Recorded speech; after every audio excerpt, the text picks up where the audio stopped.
Certainly sounds like there are some hard conversations going on all week long really for the last 2 weeks at the Woody Hayes Athletic Center. So welcome in Tony Gerdeman from BuckeyeHuddle.com. Gerb, thank you for joining us tonight. Thanks for having me. Ohio State, we've talked about this for the last couple of weeks. I guess we can finally put Oregon behind us. Have the Buckeyes put Oregon behind them? I think they have, but it's something that won't necessarily be forgotten. I think maybe the scabs are still there, but you've got other fights ahead, so you've got to prepare for those. But also, they know the stakes now more than ever. They know that they can't afford too many more stumbles, and they know the feeling of what that is like, and it's not a great feeling. So there are a number of reasons why they can choose to move on, but I think as Will Howard said, it's always going to be in the back of their minds, and the until they see them again in Indianapolis, I believe is what he said. So many rumors floating around this program. It feels like it's a Fleetwood Mac tribute band, as there's this Jim Knowles, Larry Johnson thing, and now we're some concerns about Lathan Ransom's health. Yeah, I did ask Ryan Day if he wanted to confirm any of the rumors about Lathan Ransom being injured last week in practice, and he said no, didn't want to talk any further about injuries. So, yeah, that's an interesting one. But then somebody did ask later on about, hey, if there were some injuries at safety, what's the depth look like there? And the first player he mentioned was Jalen McClain, the true freshman, and then Malik Hartford, sophomore, who started, I believe, 2 games last year as a true freshman. They could also maybe, if there is anything wrong with Lathan Ransom, choose to move Jordan Hancock or Lorenzo Styles Jr. from the slot to one of the safety spots. So they do have some options, but it was interesting because it would have been very easy to confirm that no, he's fine.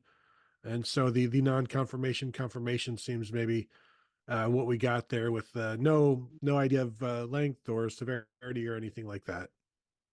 One injury Ryan Day was willing to talk about is Josh Simmons. As feared, he is done for the season with a knee injury. So it'll be Zen Michalski stepping in at left tackle for the time being. Yeah, I mean, he's a 4th-year guy now. So this is kind of the same sort of a situation Josh Fryer got into a little bit, where you're a veteran and now you're finally being relied upon. You've got to be ready to step up and step in. And then he did a fair enough job, I guess, against Oregon, according to coaches and teammates. Got to be better, though. Clearly, it's understandable if that was a difficult situation. For one, you're the new left tackle, dealing with a silent count, dealing with the oh my goodness type of situation of being thrust into the game. Now you'll have essentially 2 weeks to prepare for a much friendlier confine at Ohio Stadium, and dealing with the idea that you are no longer just a backup who had to be thrust in there, but now you are the starting left tackle. You need to operate like it. You need to act like it. You need to communicate like it. So a lot of pressure, but he's gotten some pretty good reps in practice. And like I said, he's an upperclassman, and I think it's kind of good news at this point that Ryan Day wasn't also talking about, we're still, we're not sure if it's going to be Zen, because essentially the Thursday after this happened on his radio show, he said they're going to go with Zen Michalski. So that was nearly a week ago.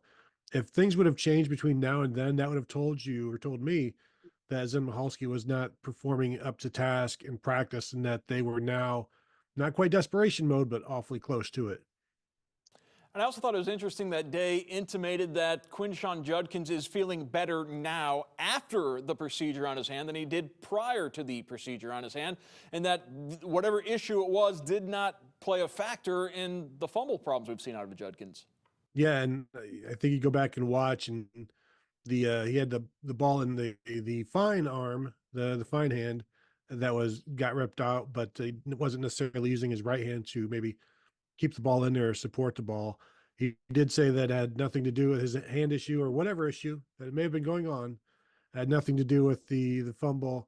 But it is good that he's feeling better. And now you're getting to the second half of the season, the regular season. So maybe the middle third of the season, if you will, where they're going to need their guys to be as healthy as possible and to have gotten healthy over the past week and now get ready to pick up steam because this is the stretch run until you find out where your final stretch run is going to be. And you got to be, the schedule at this point looks a lot more daunting than maybe it did before the season.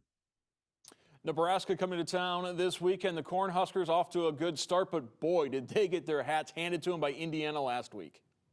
Yeah, I was told what 5 turnovers in that game for Nebraska, and then also 5 failed 4th down conversions.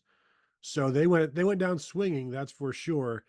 But yeah, Indiana put the hurt on them. I think Indiana is the only team in the nation this year that nobody has scored on them in the first quarter. So that's the only scoreless quarter that anybody has allowed or not allowed so far this season.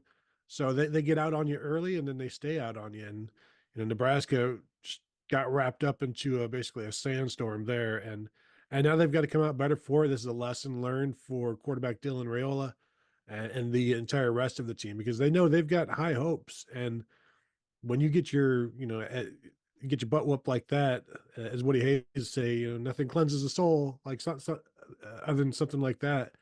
And they've got their soul cleansed last week, and now they got to show what kind of program they have, what kind of stability they have, what kind of culture they have, in a tough place to do that in Ohio Stadium. At one point in time, Dylan Raiola, an Ohio State verbal commit, then he flipped to Georgia, and then he flipped to Nebraska. Off to a solid start as his freshman season in Lincoln. Did have those 3 interceptions against Indiana, so now there's plenty of game film on Raiola. Our defense is maybe starting to pick some things apart with that Nebraska passing attack. Yeah, and I also think there's a point where for some quarterbacks, either your confidence grows and you start thinking you can do more than you can, or your confidence starts to wane and you don't do anything and you become timid. I don't think he's become timid, and it's maybe led to some turnovers because it's going to be hard to find a more confident freshman quarterback than he is. And so I think sometimes that confidence will allow him to make plays, but then also gets him into trouble at times. So I'm really fascinated to see what Ohio State looks like in dealing with him, with Ryan Day talking about needing changes on in the pass rush and needing to get home.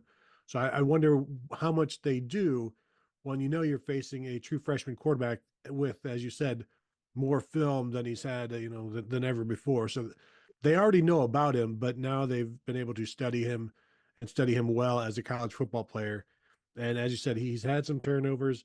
The old saying is a freshman starting quarterback will lose you one game that they shouldn't. I don't think they've come to that game yet. I don't think that game is this game either. As interesting as it is that Nebraska's offense struggled against Indiana, the fact that the Hoosiers put up 56 on a Cornhuskers defense, which is top 20 in the nation, that might be even more surprising.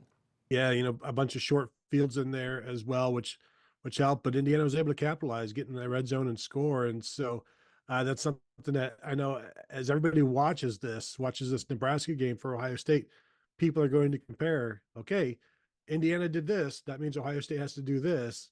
When what Indiana did, it was pretty darn impressive. And even getting close to matching any of those numbers would be a feat in and of itself. So I'll be interested to see if Ohio State wins, what the thoughts are and the comparisons are to, yeah, it was good, but look what Indiana did.